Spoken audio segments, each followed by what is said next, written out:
Would be talking about something that I know is going to resonate with a lot of people because it's a pattern that we see emerging again and again.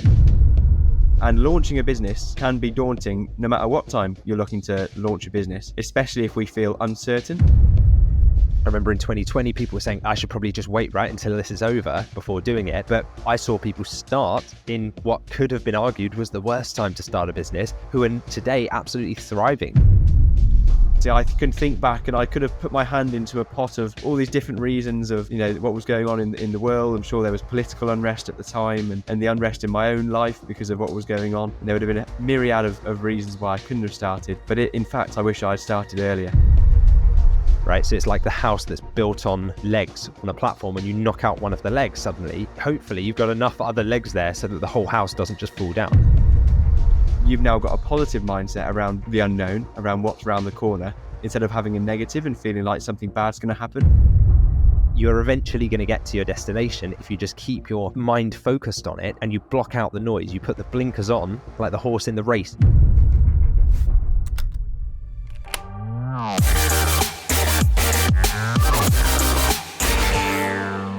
Welcome to the Dropship Unlocked Podcast, where we unlock the secrets to high-ticket dropshipping and achieving financial freedom. I'm Lewis Smith, founder of Dropship Unlocked, and I'm joined by James Eardley, client success coach at Dropship Unlocked. Each episode, we'll be sharing our experiences and providing you with the tools you need to build a successful e-commerce empire of your own. From zero to owning £1 million online business, we'll help you achieve the ultimate freedom over your time, location, and financial future. And when we're not recording the podcast episodes or running our own e-commerce businesses, you'll find us helping people like you launch their own high-ticket dropshipping businesses. To learn more about working with us, head over to dropshipunlocked.com/free. Now sit back, relax, and get ready to access your full potential with the Dropship Unlocked podcast.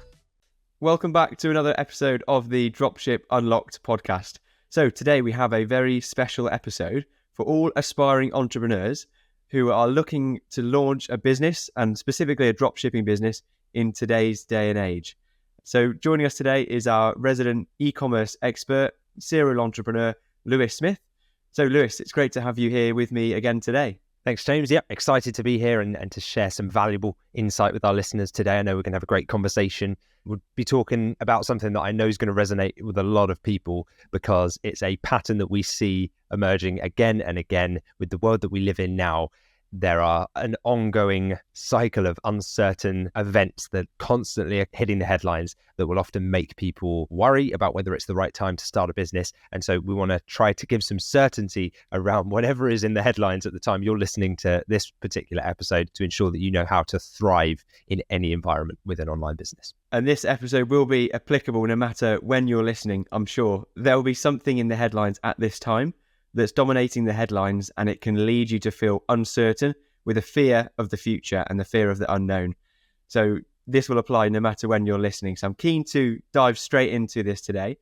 So obviously we're living in uncertain times, and launching a business can be daunting no matter what time you're looking to launch a business, especially if we feel uncertain. So how can high-ticket dropshipping as a business model provide a solution for entrepreneurs who are going about it in this current climate of uncertainty? Well, the current climate of uncertainty is just a snapshot in time, right? But if you go back over the last few years, and we've been running this business now for several years, I've seen the patterns emerge time and time again where something dominates the headline that shakes people, and they fear that that event means that they can't now start a business because they've seen X, Y, Z happening on the news. We all know what happened in 2020. There were huge changes to the world, but certain businesses still thrived during that time. We know what happened with Brexit, right? We heard about Brexit, and whatever side of that you fall on, the implications were huge about what's going to happen. There's a lot of uncertainty. What's going to happen post-Brexit? Same with, remember when the Suez Canal ship blocked all the transport through from the Far East, and it led people to all of these supply chain problems are going to mean that we have to, now's definitely not the right time to start a business. So you can see these patterns emerging again and again. Someone new gets elected and there's this political instability that causes people to fear whether it's the right time to start a business. More recently, it's been things like wars starting, or AI, and the ethics regulation around AI that's in the headlines at the moment. or recessions, or, the cost of living crisis. There's just an endless stream of these kind of media headline dominating events that do what they are intended to do, which is grab your attention and oftentimes just make you fearful to the point where you're kind of paralyzed to make any action. So what we want to talk about today is how you can build a business despite what's happening in the media at this time. We've tried to make this episode as future-proof as possible because we can't predict what the next headline-grabbing event will be, but there will be something. That's just the way that the media operates, right? So we want to go through how you can build a resilient business model so that throughout uncertain times, you have a stable source of income, right? So we know that the road ahead is going to be bumpy. So we want to build a business that's like the all-terrain vehicle, the off-roader, right, that can get us over the rocky road and through those bumpy, windy turns. And so we want to break that down in today's episode. And we oftentimes will get asked by community or people considering joining us at Dropship Unlocked, is it a bad time? I remember in 2020, people were saying, I should probably just wait, right, until this is over before doing it. But I saw people start in what could have been argued was the worst time to start a business, who are today absolutely thriving because their business is rocketed during that time. So I think it's a topic that we can dive into. But I think the nice thing about it is that with this type of business model, you can start without requiring a huge amount of capital. We're talking about a business here that you could start with just £5,000 instead of £50,000, for example. So straight away, even in uncertain times, with this business model, there's a lot less of a capital outlay initially to get started, which is going to make you feel a lot less risky and a lot less risk being taken on at that time when you first get started. I'm sure it was an uncertain time when you started your e-commerce journey, Lewis. How did you get started? Well, yeah, I don't remember specifically what the headlines were at the time that I started, but yeah, absolutely, I agree that there must have been something there that would have been very, very easy to just put in as an excuse as to why I wouldn't start. So you can either decide to tune that stuff out, like I talk about in previous episodes where I didn't listen to the news. I went on an information diet, to use the Tim Ferriss terminology, and limit the inputs coming in because I needed to focus on output. If I was going to build a business that would allow me to become location independent and then eventually grow to the point where we could sell it one day, then I needed to focus on output. So I think the benefit when you first start of having just a few £1,000s saved up, so I was in a job, I'd saved up some money, but I didn't have hundreds of thousands of pounds. I maybe had, 5-10 grand, something like that to my name. What it does is it lights a fire because you have limited resources. Therefore, you have to act very cautiously, frugally, and carefully with those resources. But that was my advantage at the time. If I had had lots of money, the temptation is you just throw some of that money at buying a business. And that's where a lot of people go wrong because they think, I'll just buy a business that's already working. But then what happens when it doesn't quite function the way you want it to? Or what happens when you want to improve it? You then have to figure stuff out yourself. Now, what's the best way to figure stuff out yourself? Well, it's to learn the ropes by doing, right? So it's actually creating it from scratch initially that is your advantage. I did most things myself, with the exception of like getting a basic logo built online for £5-10, using free themes on Shopify. But initially, all the customer service emails, things like that for my first stores, I was doing myself. So I think that the best thing that you can invest in when you are at that point and you have, say, £5,000 to £10,000 and you're looking to transition out of the 9-to-5, out of a world of work, whatever it is you're doing, or even if you are out of work and you just want to create something for yourself now and you have that kind of budget available, the temptation is to say, I'll just invest in something that returns me, a nice, easy return. And that's one way of doing it.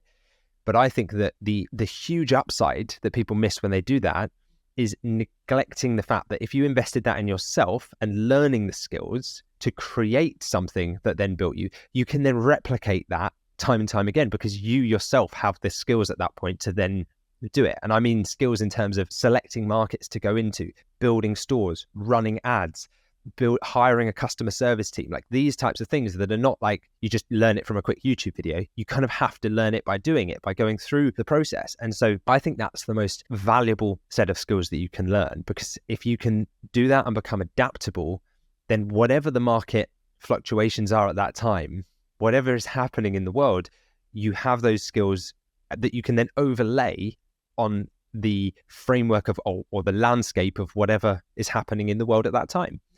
So to get to £4 million across my e-commerce businesses, or I think it's 4.5 million now, without ever having to invest more than a few £1,000s at the beginning, was amazing. But now we're close to like £7 million across all of my online businesses.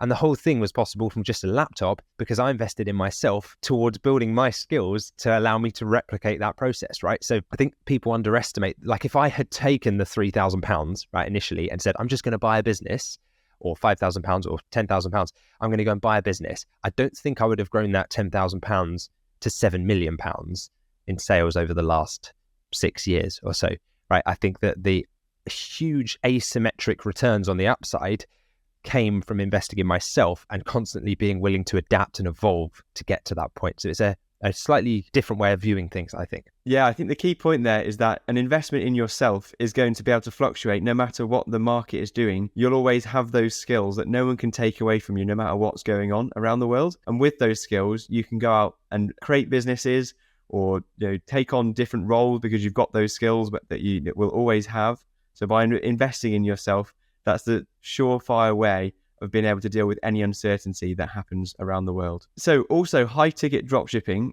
as a business model is advantageous as well because you have such a high profit per order. So if your average order value is £1,000, you could make an average profit per order, gross profit of £300 is quite a typical sort of 30% margin for a high-ticket dropshipping store. So that gives you £300 per order, which then gives you a lot of room to acquire a customer within that £300 profit. And I read in a book recently from Russell Brunson, and he said that the winner in every market is the business that can spend the most to acquire a customer. And I really like that. And it plays into this idea of uncertainty as well, because if you can put yourself into a business where you can spend a lot to acquire a customer because you have a high profit per order, then you have a lot of room to play with. You've got a lot of margin for error. So that's why high-ticket dropshipping was a no-brainer for me, especially when I joined in an uncertain time. And that's why going for high-ticket dropshipping, as well as investing in myself and the skills that I've got, has been my recipe for success, no matter what's going on in the world at the time. I'd love to stick on that point for a second, because so sometimes we hear the flip side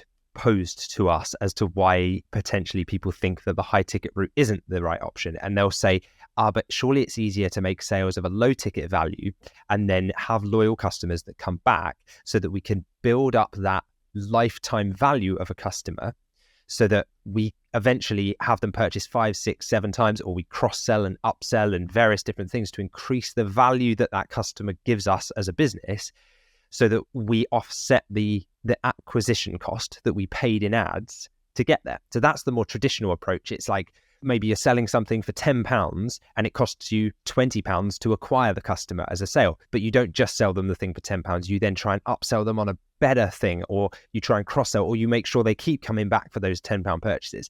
That's like the more traditional approach. On the first sale, you might not break even. You might actually make a loss. That's fine if you're a big corporation, you've got deep pockets, and you have a winning e-commerce strategy that you've rolled out many times, and you know that you can ride the loss before you see the upside, maybe whatever that break-even point is months down the line. The people joining our program may not want to take that route because they don't want to expose themselves to that level of financial uncertainty or risk. So my view is, well, yes, of course that's possible. I'm not saying it's not. But why not just make the margin on sale 1 so that the pressure is off you and you don't then have to make back the profit on sale 2, 3, and 4 and cross-sell and upsell and send lots of emails on the back end to try to get them to buy the next thing, so that you eventually go from loss-making to break-even to profitable. So it's a great point that a lot of the time the problem I think people think is that you have to have this level of delayed gratification in terms of profit realization in a business. But with high ticket, it's just as easy to sell a product that's £2,000 that makes you £600 profit on day 1. Now, I say just as easy, the conversion rate will probably be lower, so the cost per sale or cost per ads will be a bit higher. But when you're making £600 profit on a £2,000 order, so what if you have to pay 30, 40, 50, 60 pounds to acquire that sale on ads? You're still making a huge amount more than you spent on ads, right? So I think this is the mindset shift that people have to go through if you are stuck in the mentality of surely it's easier to sell lower ticket products. You don't have to do it that way. Yeah, really important point, especially if you're coming in at a time of uncertainty. It's quite short-term minded when you're being bombarded with information about the uncertainty of the here and now. And so you're probably in the mindset that you want to be able to get profit as soon as possible. If that is the case, then high-ticket dropshipping allows you to be profitable from month one because the overhead costs are so low. And when we're spending it to acquire in marketing, we only need to make 1 or 2 sales in a month to, make that overhead cost that you've got. And then suddenly you're in the green immediately from month one. So I love that point, looking between the low ticket offer and the high ticket offer.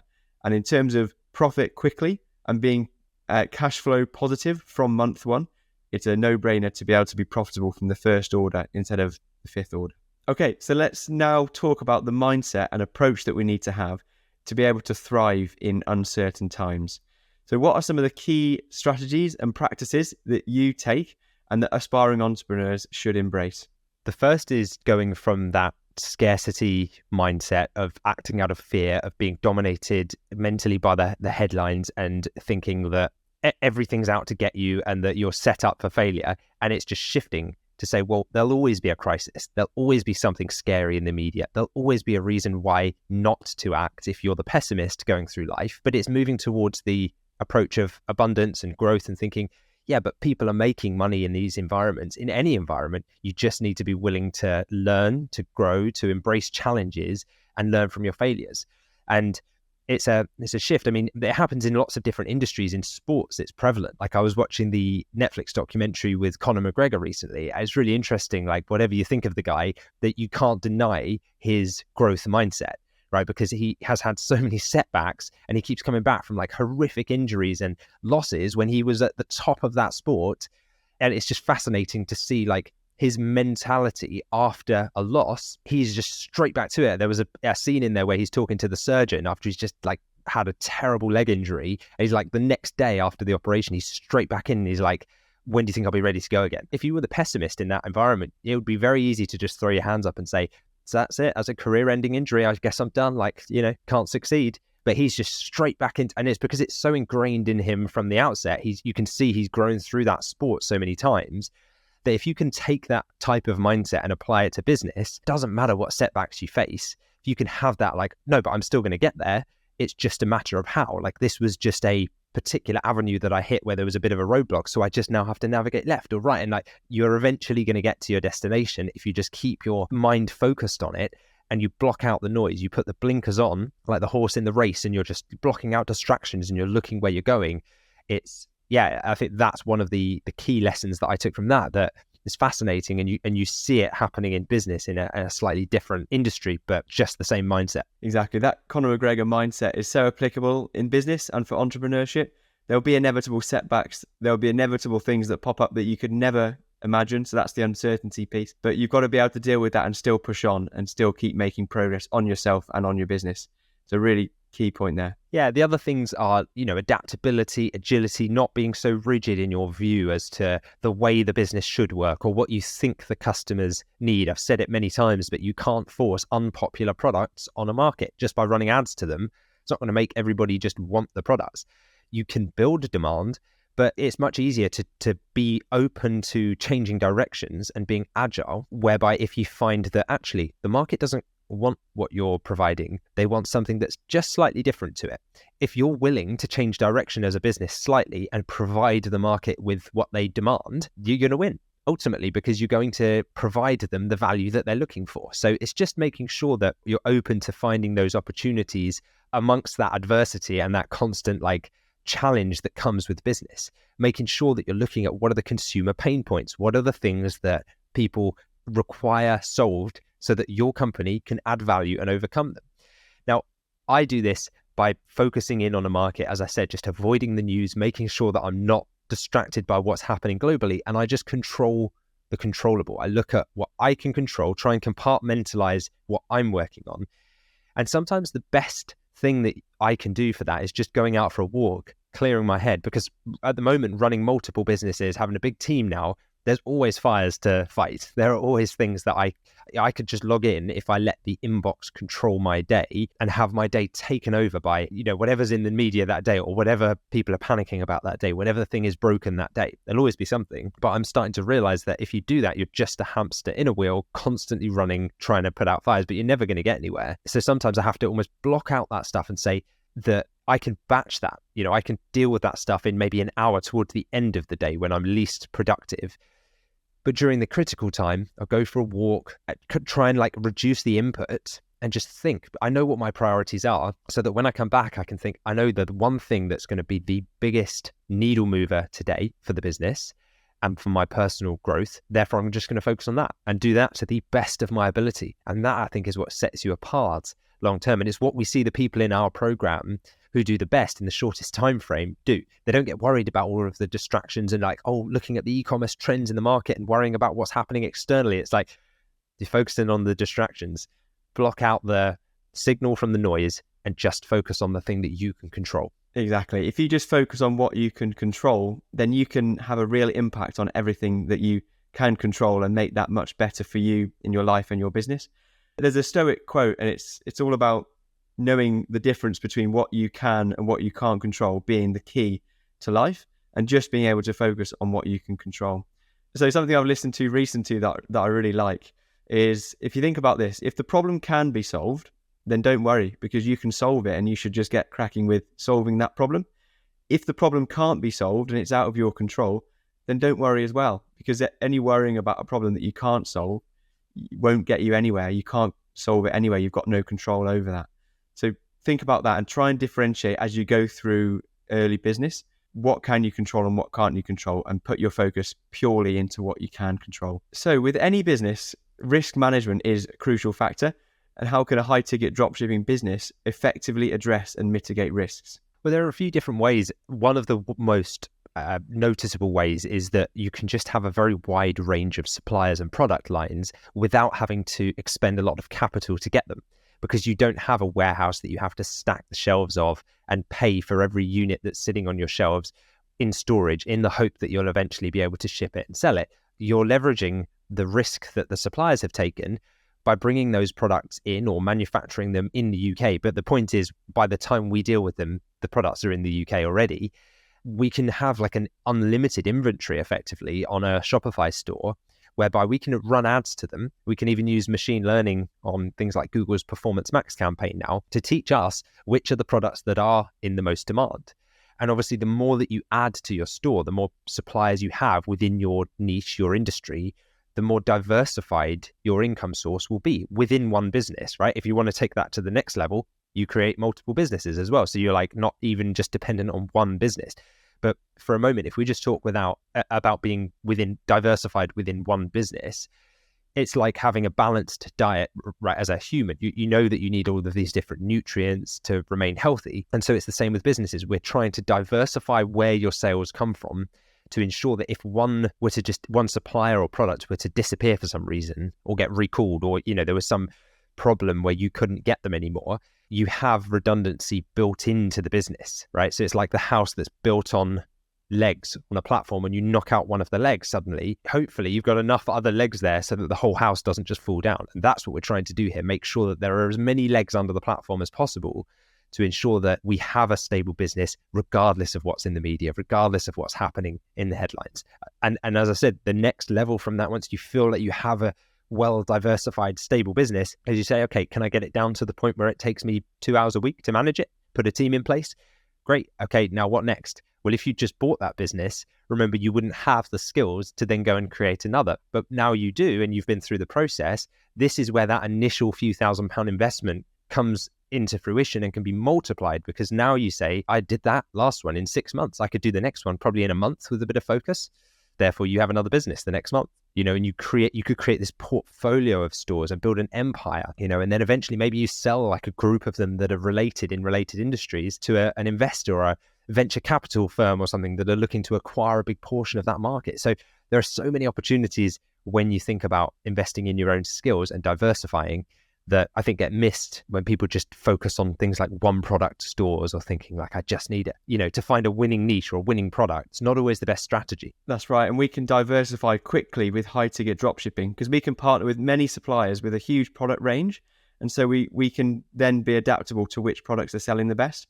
We don't need to buy stock of every different product type that traditional businesses would need to do. And they'd need to outlay all of that capital initially to work out which products are going to sell better. If we just partner with suppliers across different industries, across different niches, then suddenly we're exposed to all of the potential from all of those industries and all of those products that are already in demand. So we're building in here how we can deal with risk through going high-ticket dropshipping, because there'll always be risk and there'll always be uncertainty around. And I think it's important that we're not just avoiding potential pitfalls, but we're creating a safety net for ourselves. So if anything uncertain were to happen, we have a large range of products and we have a large range of skills that we can fall back on, so we can be like water and we can navigate whichever path we need to take. Yeah, the other thing it does is provides you with assurances around quality, and making sure that you're working with the right suppliers. If you have one supplier that for some reason is not looking after the quality of their products, maybe their quality assurance is problematic and you keep getting complaints. Well, if you have other suppliers in place, again, you've built in redundancy into the process. So you could just say to that supplier who are providing low quality service, I'm going to stop working with you until you sort it out. And that gives you power as a retailer to be able to do that. It's the same thing as well. If a supplier is great quality, but they just go out of stock, well, having another backup supplier who you can just provide a similar kind of product to the customers helps you. And I remember at the beginning of my journey, I talk about the concepts of like you keep hitting these ceilings and then you shatter through the glass ceiling and you realize that the next one's just as glass as the previous one. Like we had days early on in our stores where you would hit £1,000 to £2,000 in sales per day, where maybe we had a few suppliers signed and you realize, man, that's incredible. Like we've just cracked it. We've mastered e-commerce. And it's not till you sign the next supplier who then takes you up to £5,000 to £6,000 in sales per day, maybe because you make 2 or 3 more sales on top of that, that you realize, oh, wow, what I thought was the limits before was only just the beginning. And we've had sales days where we've hit £30,000 in sales per day. And at that point, it would be very tempting again to think, we've done it. This is it. This is as good as e-commerce gets. But there's always a store out there or a company out there that are doing more than that. And so I think the point is that you would have never known that had we not been constantly trying to expand our reach and diversify. So that's another one of the benefits. It continually shows you the next peak that you can get your business to. Interesting, because I think with uncertainty, there's always, when you don't know what's going to happen next, there's a fear that it's going to be negative, or it's going to be not what you want. But actually, with your experience that you've had, and you've realized that actually you could never imagine where you'd get to with the next step when you sign that next supplier. So you've now got a positive mindset around the unknown, around what's around the corner, instead of having a negative and feeling like something bad's going to happen. Why not shift that? Because it's in our mind and we have the power to do this. Why not shift it to, instead of being fearful of the unknown, be optimistic, be excited, be ready for the unknown to happen and how you can thrive out of the opportunities that come from uncertain times. So it's great to hear about your success story, Lewis. Always good to hear. And I love hearing any more. So do you have any more success stories that you know about of entrepreneurs who started in uncertain times, but they were able to actually thrive? Yeah, well, there's a case study that we have a video about, so I'm sure you can find it on our YouTube channel, of me discussing with one of the members of our program, Jared. Now, Jared started at a really interesting time in that he started in around, I think it was May of 2020. Right. So we all know what was happening in the world at that point in time. It was a very tumultuous time. There was lots of like media sensationalism happening. And we were at the beginning of a very, very uncertain period in time. And so when you look back at that, you can see now why businesses like ours, online e-commerce businesses like Jared, thrived during that time, because no one wanted to go out to shops and things.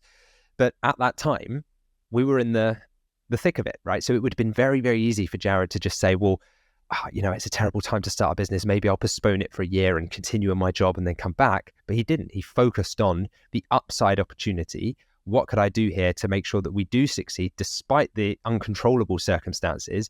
And he went on to make £310,000 in his first 6 months after joining us at Dropship Unlocked. And he's gone on to scale the business to multiple 7 figures by now. He's even brought out his own product line. So he's like expanded the model of high-ticket dropshipping to actually creating like private label brands where he can bring in the products himself. So, I mean, this all started though, remember, with a buffer savings pot of like a few £1,000s that he chose to invest in himself and his own skills, rather than just saying, let me just buy a business or let me just invest this money and hope that it grows. It's that asymmetric return that you get from saying that I can control the upside here, therefore that's what I'm going to invest in. So there are always events happening. Within my own journey, there were events, there were global events in the headlines, but there were also things that like changed in my own life. Like I moved abroad, my wife and I moved to Thailand, and that was a very uncertain time just for us personally. This was before any of the events of 2020, but just in our own world, things were kind of flipped upside down because we were like, well, we're on the other side of the world. It's a different culture, different language, different food, like everything's different. But yet the stability and the foundations of the business carried us through. And of course there were rocky roads, but the lessons that I learned along the time helped us solidify and put more legs on that house foundation, right? So that it didn't start to crumble when one of them got knocked out. So we've been through Brexit with that business. We've been through market crashes. We've been through market booms, where there's always something else happening in the market that you could almost just relinquish control to and say, well, that's the way the market's going. So better just brace myself for it. Instead, you focus on what you can control. And I think that's the way that I've always found you get the highest output for where you're at in the journey. Really inspiring to hear stories of people that have made it despite the outside world and all the noise telling them that it wouldn't have been the right time at that time to start a business. I know that I started in early 2021, so I could have picked a handful of options or reasons why it wouldn't have worked at that time. And I'm sure for me starting, there were 9 other people who didn't start at that time because it was deemed as the wrong time to start a business while we were going through everything in early 2020 and early 2021. So obviously I started, and then within 12 months, I was able to do £250,000 worth of sales after joining the Dropship Unlocked program. And I was able to leave my 9-to-5 job to pursue dropshipping full time and be in charge of my time and control my day. But that's only become because I took a decision, even in an uncertain time, to go after something that I wanted to do and block out the noise and just go after what I could control. And all that is day by day working on the goals that I've got. And that's all you can control. But it's so interesting. I can think back and I could have put my hand into a pot of all these different reasons of, what was going on in the world. I'm sure there was political unrest at the time and the unrest in my own life because of what was going on. And there would have been a myriad of reasons why I couldn't have started. But in fact, I wish I had started earlier now, thinking back to that time. Okay, so what are some actionable steps that our listeners can take right now while they're living in, no doubt, uncertain times, which will help them to start their own dropshipping business? Yeah, one of them would be market research. So making sure that you identify profitable niches and products that have existing high demand, because then you're not trying to control the market. You're just giving the market what it wants. You're moving with the market and being agile and adaptable. I was sitting outside with friends the other day and we were chatting, and I was telling them about what we do at Dropship Unlocked, and they were kind of saying, oh, but when you get your business up and running, how do you then deal with all of the other retailers that are undercutting you on price? Or, how do you get those suppliers to work with you in the first place? Like, how did you just show up and just talk to them? And I was explaining to them that we don't encounter those problems because we tackle them before they become problems. So because of the market research we do, using the criteria that we have inside week 2 of our program, you minimize the risk of encountering problems like that in the first place so that they don't become questions that you then have to deal with later, right? So, and that's something that I could have only learned from experience, because as you go through this and you pick a market and then you realize, oh, none of the suppliers want to work with me, or I've built this amazing store, I'm going to sell, drones or something. And then you realize, oh, everyone's just undercutting on price. What's going on? Like, I can't make any profit. And you realize, maybe I jumped into it too quickly without having done the research to ensure that it wasn't just a race to the bottom on margin from the outset. So that's the first thing. You can really, really do some good detailed market research so that you're confident about moving forward with that market. The next would be building a reliable supplier network. So making sure that you've established those strong relationships for seamless operations, making sure that everything runs smoothly.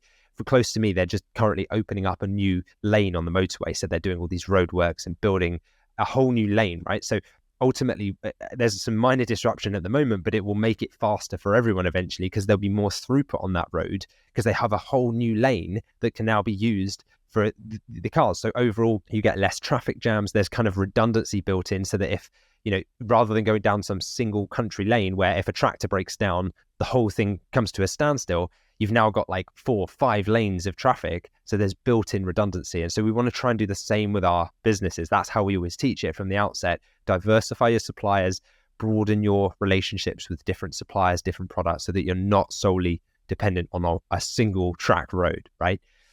And then the other thing is just building a customer-centric brand and really prioritizing exceptional customer service and experiences, because that's what wins in this day and age. At the moment, we're starting to pick up momentum with some of our brands. And what we're seeing is really interesting. We're starting to almost like engineer this ability for people to share our brands with their friends and families. Now, what happens when you incentivize that social sharing is that word of mouth starts to take over. And so this is the power of brand. People will buy from brands that their friends and family have bought from or tell them about, so that eventually that becomes the majority way that your business grows and it gets found out about, so that the ads that you were running from day one that, remember, were profitable just on their own are like icing on the cake for the amount of search engine optimization traffic or organic traffic that you get now, and also referral traffic as well. So those are a few things that you can do to ensure that you're building a nicely diversified brand to see you through those rocky times ahead. Loads of actionable advice for people to take on. And also, as well as if you couple the actionable advice that you've got, but also think about the different mindset that you can go into business with when you realize that there's always going to be uncertainty around us. It's just about being aware of that and still pushing on in spite of it. You'll be able to make great success if you keep that in mind. So uncertainty, really, it comes from that fear of failure. If you remember that, worrying really doesn't get us anywhere, because I read recently that 85% of the things that we worry about never actually come into fruition anyway. So think about all of that wasted time, energy, and effort about worrying about things that never actually come to fruition anyway, that you didn't need to worry about in the first place.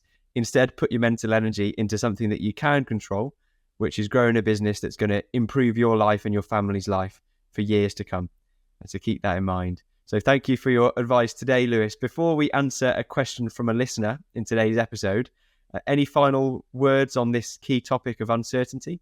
Yeah, I'd say just remember that when you're launching a business, any business, but specifically a dropshipping business using this home turf advantage model that we talk about, it's an exciting journey. And with the right mindsets and the right strategies, really the opportunity is the upside. Don't worry so much about the downside. Protect your downside, of course, but you can overcome that uncertainty and build a really thriving business in any environment. So you just got to believe in yourself. You've got to take action. And if you want our help to do it, we'd love to work with you. You can head over to dropshipunlocked.com/free. Watch the free training there, book in a call with us, and we could see if we could be a good fit to work with you. Just a quick heads up, if you'd like to share your questions, stories, successes, or challenges, you can email us directly at podcast@dropshipunlocked.com. And you never know, we might even feature you on the next podcast episode. Also, if you want access to today's show notes or any of the resources we've mentioned in the episode today, then head over to dropshipunlocked.com/podcast. We also have a small favour to ask of you. If you enjoyed the show so far, if you could take a minute to leave us a rating and review on your podcast platform of choice. You wouldn't believe how much your reviews help us grow the podcast. We'll even read out some of our favourites on the next episode. So if you want to be featured on the show, please do go ahead and leave us a review today. Thanks so much for your support. We really couldn't do it without you, and we absolutely love hearing what you think of the podcast. Now it's time for the part of the show where we answer a question from one of our listeners. And this time we've actually had the same question coming from a couple of our listeners. So clearly it's a question that's in demand. So Joe and Laura have asked us, can you talk to us about the transition point about getting a virtual assistant to start taking on some of the day-to-day tasks of a dropshipping business? So what can a VA reasonably cover when they first come on board? Yeah, great questions from both Joe and Laura on that one. So the first thing would be the transition point. Like, when is the tipping point where it then makes sense to get a VA? This will be different for everybody. If you have great, deep pockets when you first begin and you think, I could, throw £1,000 a month at bringing in a couple of virtual assistants, then amazing. You could start that much earlier in the process and it would probably make your life easier from the outset. I didn't have that luxury when I first started, so I almost had to get to the point where I was at capacity before bringing in help. And sometimes when you do bring them in, it gets a bit worse before it gets better. That's the thing to remember. Sometimes people expect bringing in a virtual assistant who would be somebody that can just work on your store full time. We call them virtual assistants, but they are real human beings. They're just virtually working on the business because they're oftentimes not sat physically beside you in an office, right? It's through a virtual screen, and they can be based anywhere in the world. Now, this is something we go through extensively inside week 6 of the Dropship Unlocked program, because we kind of run through the exact order in which to outsource and how to train them up. But to give you an overview, when you get to that point of saying, I'm now going to bring in a virtual assistant, hire somebody in our team, the first thing I would say you'd probably want them to take over are things like customer service, right? So that would be emails, answering emails to customers. And you can template this stuff, right? You could create template emails because you'll probably have the same 10 questions being asked again and again on your stores that just come up in slightly different wording. So if you can teach somebody on your team how you would answer that question, they can pretty much manage your emails from then onwards. We'd also have them answer calls. So I would hire somebody who has great English speaking skills, who's fluent, who can understand, who's friendly, kind, accommodating on the phone. So that's another thing that you can use. Another thing would be answering live chats. So when you're on a website and you see that, hey, how can we help window pop up in the bottom right, usually there's someone behind that, right? There's a human behind that for most businesses. That would be a perfect job for a virtual assistant. And so you can provide them with scripts, with templates, with decision tree maps where you can say, if the customer asks this, then do this or this, depending on if it's a yes or no. So we give these types of templates inside the program. And you can even do role play calls with them. So I did that initially when we first started, whereby you would say, right, I'm now going to play a difficult customer and I'd like you to try to help this customer through their journey and leave them feeling much better than when they first made the call. So that's definitely one thing. Another thing you can do is have them fulfill orders. So you can build processes and template responses to send out to suppliers. And actually you can automate a lot of this anyway, so that you're kind of reducing the workload, and so that the workload that a virtual assistant does impacts the bottom line profit of a business, rather than just doing it because a human can do it. If a computer can do it, then try and get the humans to work on something that only humans could do, right? And so that's kind of looking at it from a very rational perspective. But yeah, the more that they become familiar with the business, the more value that they can add, because eventually we have team members where I'll say, could you go out and research the market, look at competitors, figure out which new brands that are in our market that maybe we should be working with, which new product lines are being released by new brands that are interesting and kind of relevant for our industry, and how can we sign them? How can we approach them? Now, as the business owner, I would still be usually the one to actually approach them, because I think that's the role of the business owner, right? But yeah, you could have them posting on your social media pages, answering comments, questions, direct messages, even building out things like frequently asked question libraries or pages on your website to reduce the volume of questions that you get from emails and live chat as well. So loads of things that you could do. So hopefully that's helped you, Joe and Laura. And hopefully you can get the value that a virtual assistant can bring to your business over the coming weeks and months. And there's so much value that they bring. So it's an exciting time when you first bring on a virtual assistant. So set that as your goal when you're ready to put them on board, and they'll be able to take on all of those tasks before you know it and free up your time immeasurably. So thank you for that, Lewis. Now on to a listener review. So we'll take a moment to highlight a fantastic review that we've recently had in from a listener to the podcast. And this one is in from Michael. So Michael, thank you so much for sharing your thoughts. Michael left a review to say he would just like to say thanks for putting the podcast out there to the world and to people like myself. Really enjoying listening to the pair of you, and I'm going to start my own e-commerce business within the next few months. Amazing. Thank you, Michael. Great to hear that you enjoy listening to the pair of us, and that we're able to add some value to you. And good luck as you begin your journey. Remember, we'd be happy to help in any way we can. So if you'd like to hear your review read out on the podcast, then what you can do is leave us a rating and review on whichever platform you're using, or if it's YouTube, you can leave us a comment on our YouTube channel. And also, don't forget to share this episode with someone. Think about how you found the episode, and then think, is there somebody that I can pass this on to share? Because you never know that there could be someone in your circle, in your family, in your friendship group, whose life you changed the trajectory of just by sharing an episode like this. So see what you can do to someone else's life today, spread the positivity, support them as they begin their entrepreneurial journey in the same way that hopefully we have to you through this podcast. Thanks for tuning in to today's episode of the Dropship Unlocked podcast. We hope you found today's episode useful and inspiring. Remember, if you're ready to take the next step towards creating your own high-ticket dropshipping business, our step-by-step mentorship program can help. Just head to dropshipunlocked.com/free to learn more and get started on your own journey to financial independence. Don't forget to subscribe to the podcast so you never miss another episode, and leave us a review if you've enjoyed what you hear today. We love hearing from our listeners, and we'll even read out some reviews on the next episode. And finally, thanks for choosing to spend your time with us today. We really appreciate you, and we'll be back soon with more valuable insights and tips on high-ticket dropshipping.